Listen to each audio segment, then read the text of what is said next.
Et à cet instant, Jésus reprit la parole et dit: C'est toi que je confesse et que je loue, Père, Seigneur du ciel et de la terre, qui a caché cela aux sages et aux intelligents, et qui l'a dévoilé aux plus petits.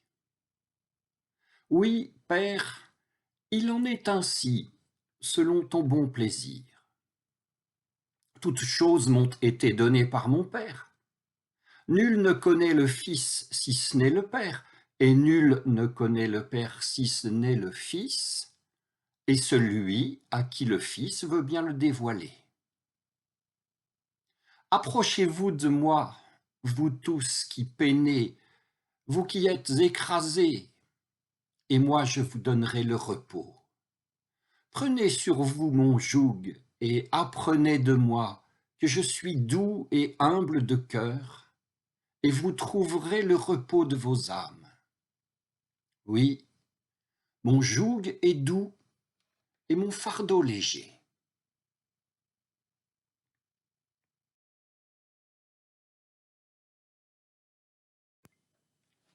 Oui, mon joug est doux et mon fardeau léger. C'est la fin des quelques versets qui nous sont proposés pour ce premier dimanche de juillet. Et c'est la fin du chapitre 11 de l'évangile de Matthieu. Et cette fin de chapitre peut nous faire penser à la fin du chapitre précédent que nous avons lu et médité la semaine dernière. Petit rappel. Quiconque donnera à boire ne serait-ce qu'un verre d'eau fraîche à l'un de ses petits en sa qualité de disciple, en vérité, je vous le déclare, il ne perdra pas sa récompense. Matthieu 10, 42. Il était question d'un simple et vraiment très simple accueil, et il est question maintenant d'un simple et très simple engagement avec douceur et avec grâce. Rien donc ne pourrait nous empêcher d'accueillir cette douceur et de nous placer sous ce joug qui est doux. Qu'est-ce qui pourrait nous empêcher de trouver aussi auprès de notre Seigneur le repos dont nous avons besoin? Rien. Rien ne pourrait nous en empêcher, et ce sermon pourrait s'arrêter ici.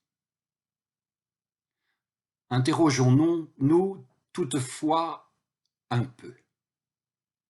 Ceux qui ont choisi pour nous ces textes nous ont suggéré par deux fois, la semaine dernière et cette semaine, de lire la fin d'un chapitre sans en lire le commencement.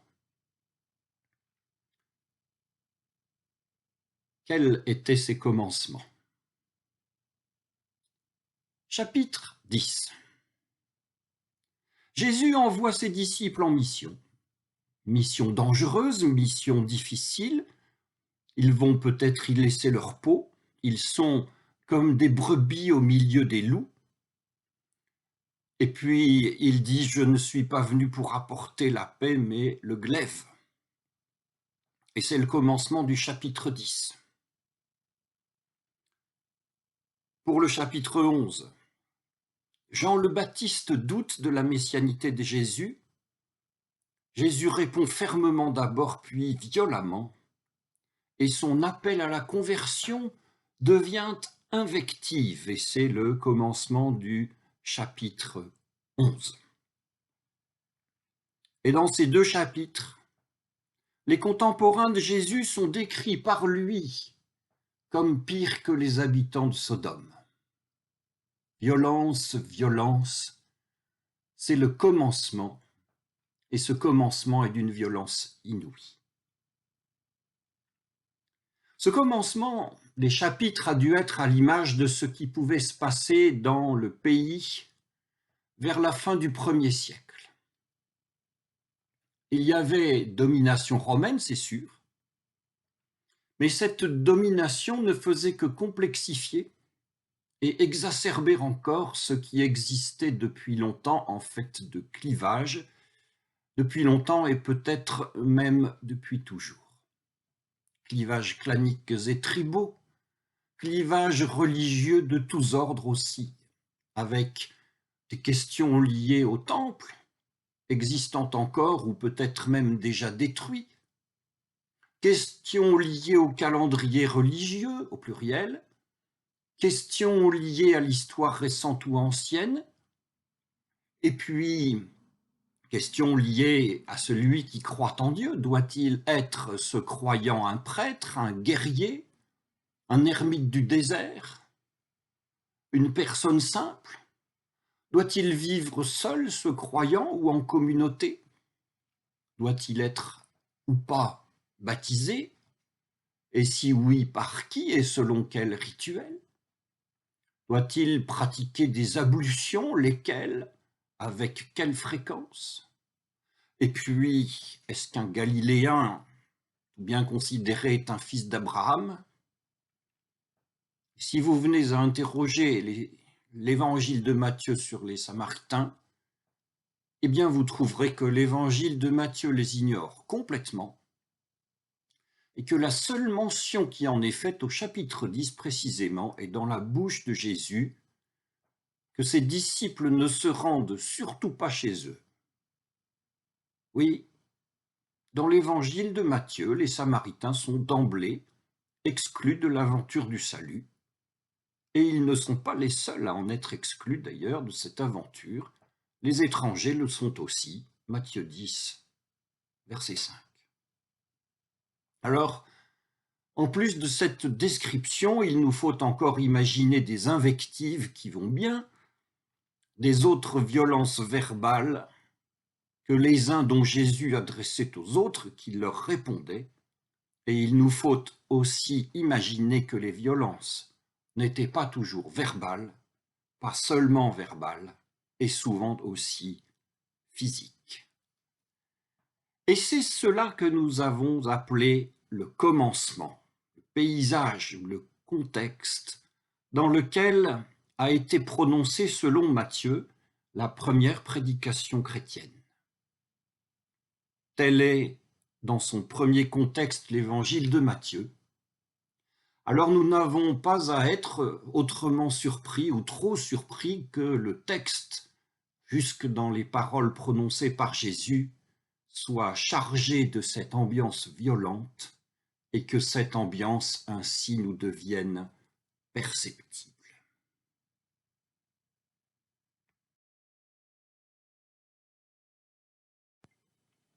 La première prédication chrétienne, selon Matthieu, n'est-elle seulement qu'un discours violent parmi d'autres discours violents dans une époque marquée par la violence?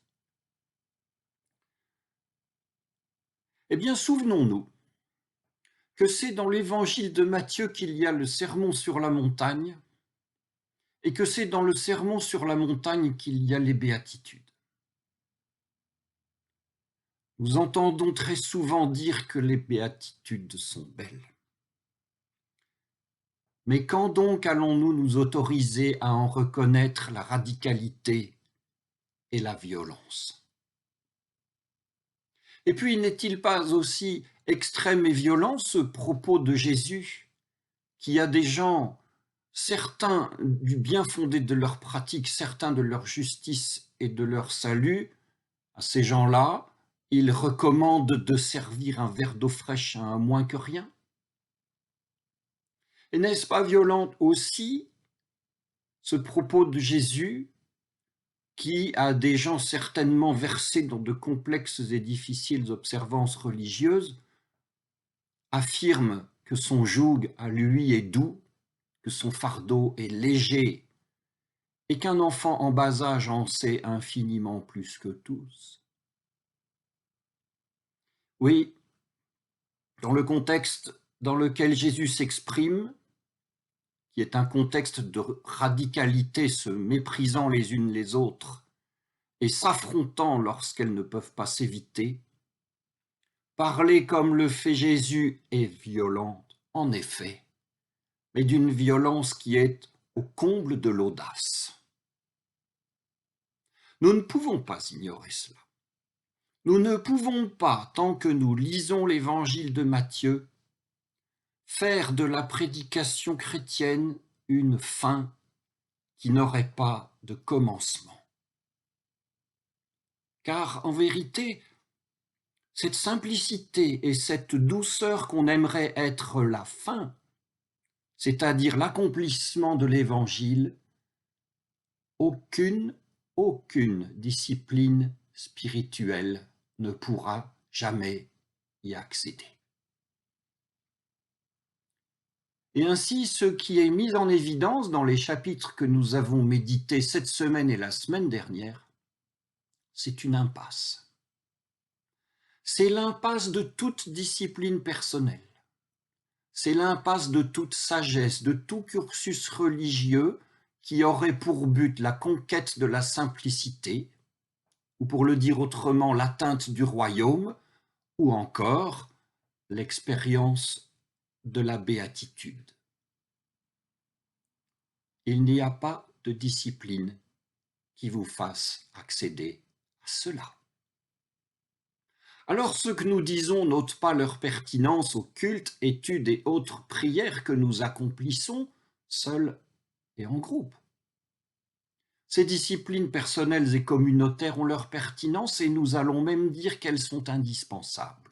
Mais, en tant que telles et par elles-mêmes, elles ne nous amèneront jamais à cette fin de l'Évangile, à cet accomplissement dont nous parlons depuis tout à l'heure.